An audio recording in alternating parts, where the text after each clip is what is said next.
So this is a story of how 10 years ago now, there was a premier event, which was top 17 cut.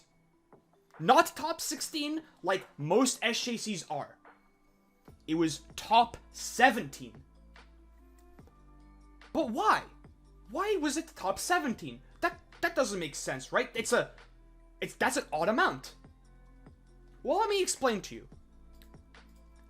This event defied a lot of probability in Yu-Gi-Oh! Let me show you. This is the Konami article from this SJC. It was from 2010 in Nashville, Tennessee. Okay? Why this happened, that was top 17 players, is because 2 players had the exact same tiebreaker score. The exact same tiebreaker score. The possibility of this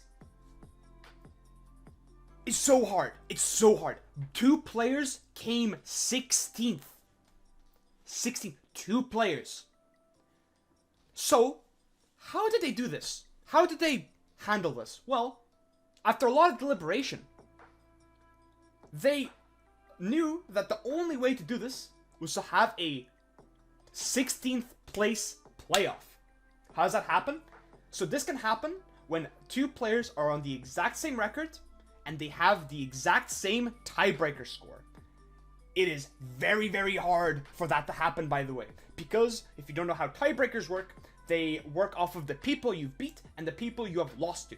So, just say if someone I beat then happened to go XO, my tiebreakers from that opponent are going to be a lot better than if I beat someone who ended up dropping a round later, you know? Additionally, if you do get a bye at a Konami sanctioned event, if you get a bye, it is the best possible tiebreaker score you can get from an opponent. You never... So, the bye never actually wins a match, but is the best person to get matched up against. The best person is the bye. Okay, so, what then happens? Well, the players in question here were Satoshi Kao and Andrew Souvern, okay? These 2 players then played for 16th place, and then followed on from the 16th, like the top 16 playoff, okay? Both of these players came 16th. Satoshi Kao is a really good player from Japan. People who may not know of them, very accomplished player. They also had what's the word I'm looking for? They were kind of a source for news in the Yu-Gi-Oh community. If anyone remembers, years ago, Satoshi Kao made a Facebook post saying Trishula.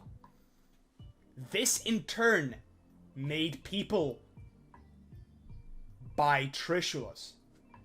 But Trishula never came off the list. It never came off the list. Was he Shark or something? I don't know. There's a few dodgy stories about Satoshi Kao that aren't very important to this story. Anyway. So what happens then? Well, this story is actually kind of funny.